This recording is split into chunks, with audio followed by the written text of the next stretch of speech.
हर्षठ व्रत कथा। मथुरा के राजा कंस अपनी बहन देवकी को विवाह उपरांत विदा करने जा रहे थे तो आकाशवाणी के वचन सुन के देवकी का 8वां गर्भ तेरे मृत्यु का कारण बनेगा जानकर बहन बहनोई को कारागार में डाल दिया और वासुदेव देवकी के 6 पुत्रों को एक एक करके कंस ने मार डाला।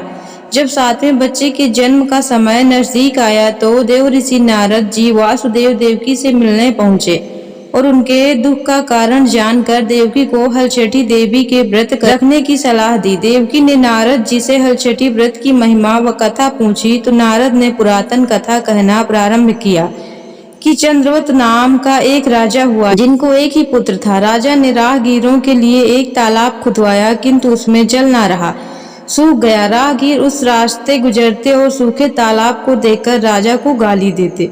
इस खबर को सुनकर राजा दुखित हुआ कि मैंने तालाब खुदवाया, मेरा धन व धर्म दोनों ही व्यर्थ गया। उसी रोज रात राजा को स्वप्न में वरुण देव ने दर्शन देकर कहा कि यदि तुम अपने पुत्र का बलि तालाब में दोगे तो जल भर जाएगा। सुबह राजा ने स्वप्न में कही बात दरबार में सुनाया और कहा कि मेरा धन व धर्म भले ही व्यर्थ हो जाए पर मैं अपने पुत्र का बलि नहीं दूंगा।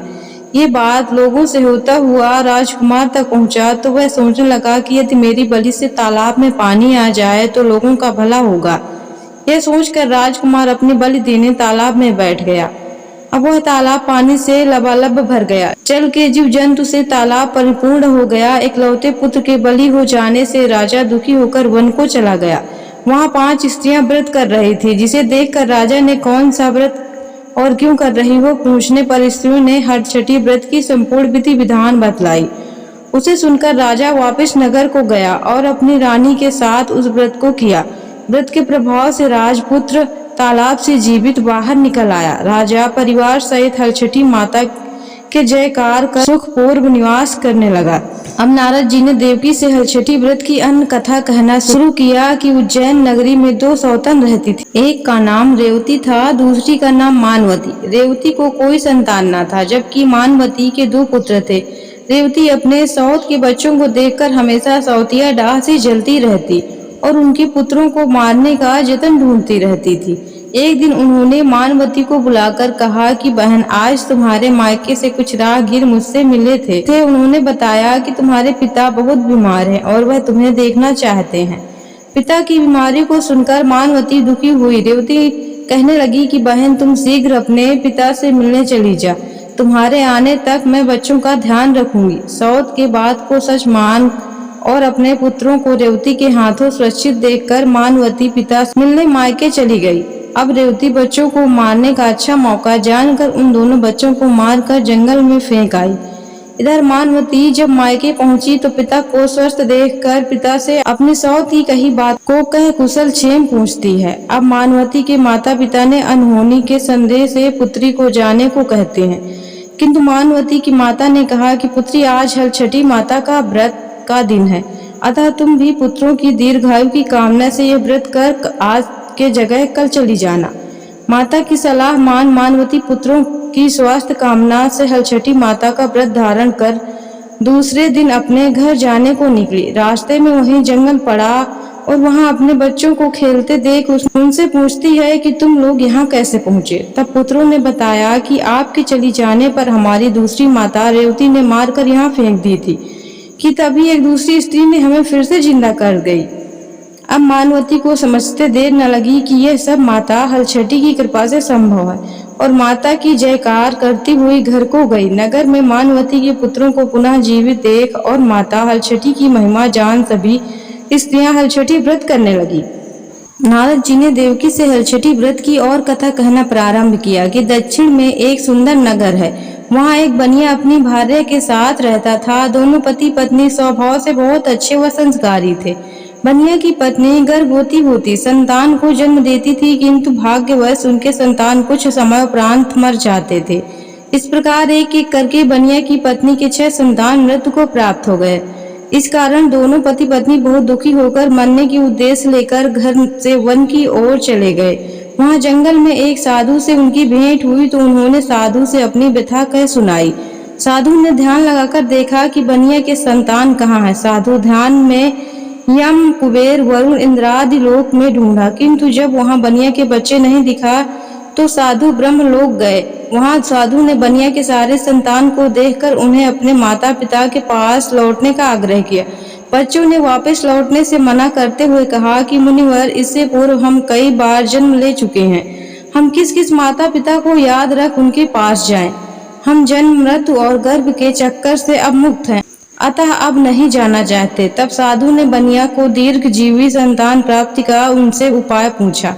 उन आत्माओं ने कहा कि यदि बनिया और उनकी पत्नी माता हलचटी का व्रत रख पूजन कथा श्रवण कर अपने पुत्र को व्रतोपरांत जल से भीगा कपड़ा पोता लगाएं तो उनका वह बालक दीर्घजीवी होगा।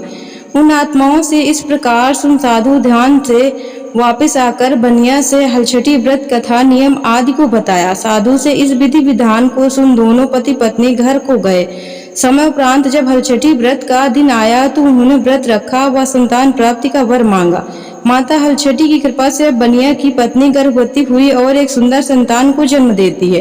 अगले व्रत पर उन्होंने साधु के बताए अनुसार अपने पुत्र को पोता मारती है। माता की कृपा से अब उनके संतान दीर्घायु को प्राप्त किया। बनिया का परिवार प्रसन्नता पूर्वक जीवन यापन करने लगा। एक बार राजा युधिष्ठिर ने भगवान श्री कृष्ण से अत्यंत शोक संतप्त भाव से कहा, हे देवकी नंदन, सुभद्रा अपने पुत्र अभिमन्यु के मरणोपरांत शोक संतप्त है। वह अभिमन्यु की भार्या उत्तरा के गर्भ की संतान भी ब्रह्मास्त्र के तेज से दग्ध हो रही है, क्योंकि दुष्ट अश्वत्थामा ने गर्भ को निस्तेज कर दिया। द्रौपदी भी अपने 5 पुत्रों के मारे जाने से अति दुखी है। अतः इस महादुख से उत्थान हेतु कोई उपाय बताएं। तब श्री कृष्ण जी ने कहा, राजन, यदि उत्तरा मेरे बताए इस अपूर्व व्रत को करे तो गर्भ का निस्तेज शिशु पुनर्जीवित हो जाएगा। यह व्रत जो भाद्रपद की कृष्ण पक्ष छठी पर भगवान शिव, पार्वती, गणेश व स्वामी कार्तिकेय की विधि विधान द्वारा पूजन, पुत्र पौत्र की अल्प आयु व शोक के महादुख से मुक्ति प्रदाता करता है। इस व्रत के संदर्भ में श्री कृष्ण ने राजा युधिष्ठिर को कथा बतलाते हैं कि पूर्व काल में सुभद्र नाम का राजा था, जिनकी रानी का नाम सुरवरा थी। राजा रानी को एक हस्ती नामक पुत्र था। एक बार राजपुत्र हस्ती धाय माँ के साथ गंगा जी स्नान करने गया। बाल स्वभाव वश हस्ती जल में खेलने लगा, तभी एक ग्राह ने उसे खींचते हुए जल के अंदर ले गया। इसकी सूचना धाय माँ ने जाकर रानी सुवर्णा से सुनाया। इस पर रानी ने क्रोधवश धाय के पुत्र को धधकते हुए आग में डाल दी। पुत्र शोक से व्याकुल धाय माँ निर्जन वन को चली गई और वन में एक सुनसान मंदिर के पास रहने लगी। वन में सूखा तृण, धान्य, महुआ आदि को जो मिलता खाती और मंदिर में विराजित शिव, पार्वती, गणेश जी की पूजन कर दिन व्यतीत करने लगी। इधर नगर में एक अद्भुत घटना घटित हुआ कि धाय माँ का पुत्र आग की भट्टी से जीवित निकल आया और खेलने लगा। ये खबर पूरे नगर में फैलते हुए राजा रानी के पास पहुंची तो उन्होंने इस घटना के विषय में पुरोहित से पूछा। तभी सौभाग्य से वहां दुर्वासा ऋषि पहुंचे। राजा रानी ने ऋषि का पूजन कर धाय पुत्र के जीवित हो जाने का कारण पूछा तो दुर्वासा जी ने कहा कि राजन, आपके डर से धाय जंगल में एकांत होकर व्रत की। ये सब उसी व्रत का प्रभाव है। अब राजा रानी सभी नगरवासियों के साथ दुर्वासा जी की अगुवाई में उस जंगल में धाय के पास उस व्रत के विषय में अधिक जानकारी पूछा। तब धाय ने कहा कि राजन, मैं पुत्र शोक से दुखित होकर यहाँ रहने लगी और यहाँ व्रत ग्रहण कर भगवान शिव, पार्वती, गणेश जी व स्वामी कार्तिकेय का पूजन कर सूखा तृण, धान्य, महुआ आदि खाकर रहने लगे। तब रात को मेरे स्वप्न में शिव परिवार के दर्शन हुए और तुम्हारा पुत्र जीवित हो जाएगा वरदान दिया। अब रानी ने व्रत की विधि विधान को पूछा तो दुर्वासा जी ने हलचटी व्रत की संपूर्ण विधि विधान बतलाया। राजा रानी ने हलचटी व्रत की महिमा जानकर व्रत किया। व्रत के प्रभाव से राजपुत्र हस्ती ग्रह के चंगुल से छूटकर खेलते हुए नगर आया। अपने पुत्र को पाकर राजा रानी सुखी हुआ और धाय भी पुत्र के साथ प्रसन्न होकर निवास करने लगी। वहीं बालक हस्ती आगे चलकर परम प्रतापी हुआ और अपने नाम से हस्तिनापुर को बसाया। इस प्रकार भगवान श्री कृष्ण ने युधिष्ठिर से हलचटी व्रत की महिमा का ज्ञान देते हुए कहा कि हलचटी व्रत कथा पहले नारद जी से सुन।